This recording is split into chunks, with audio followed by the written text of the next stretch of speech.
Senator Klobuchar, you're recognized. Thank you very much, Madam Chair. Thank you for your testimony. Mr. Sattizahn, we talked about Frances Haugen and her testimony.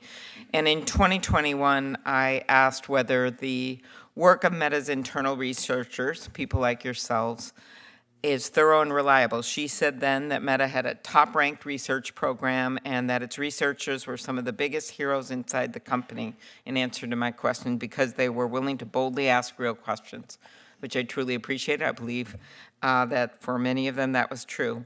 Could you tell me how did Meta's top-ranked research program, which you were a part of, change after she exposed that Meta's platforms frequently cause significant harm to young users? And be somewhat brief, thank you. Of course. So from after 2021, after the Frances Haugen disclosure, there was essentially what I always refer to as a funnel manipulation put on research. What I mean by that is every stage of research before, during, and after its creation was locked down, monitored by either legal teams or management themselves. I'll be very brief. To summarize this, one, my colleague brought up is legal surveillance. That's having a lawyer constantly look over things and possibly edit them. That is limiting the topics, the questions, the methods that you can use before you even collect data.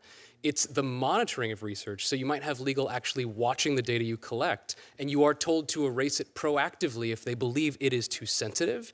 And it's even going as far to once reports are written, legal will go in and directly alter the findings themselves or demand that you take them out before publishing them. Generally speaking, there was this increase after 2021 to also silo the research into sort of closed off areas. And so my ability to go to my colleagues and talk about safety and say, hey, here's some data that you need on Facebook groups, et cetera, went away. Okay. Let me just do that was very helpful, some quick yes, no questions, because for one of the things that I think really bothers these parents who've lost children or have children who are just simply addicted to these platforms is that it appears, and there's good proof, that they are more interested, the company, in their bottom line than protecting these kids. So did Meta stop, just yes, no, did Meta stop research projects into child safety, do you believe, because it didn't want to know the result? Yes.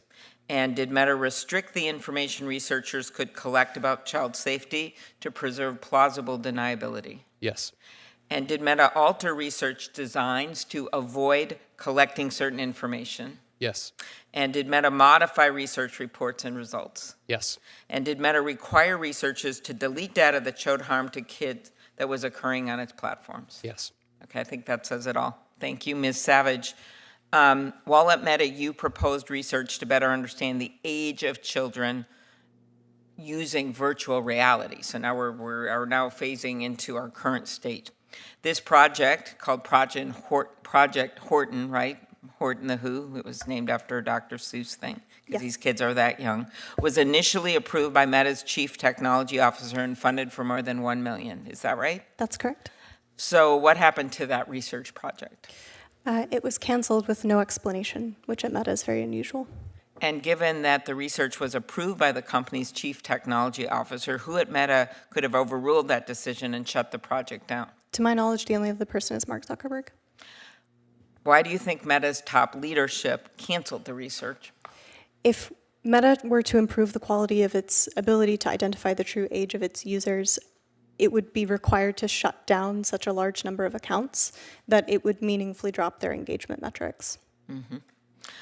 How does turning a blind eye to the actual age of a young user in virtual reality put young users at risk? In so many ways.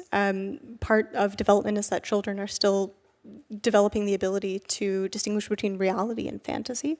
So particularly for very young children that are in VR, things that happen may have more significant psychological effect. The research on this is still ongoing, so we don't know the full extent of this.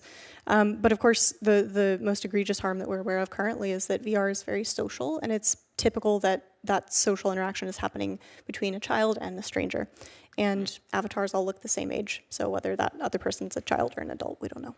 So the Children's Online Privacy Protection Act requires parental consent for the collection of personal data of users under 13, yet we have heard testimony today that Meta knew users under 13 were on its virtual reality platforms. Instead of addressing the issue, Meta, we believe, suppressed research that could have confirmed the presence of young users.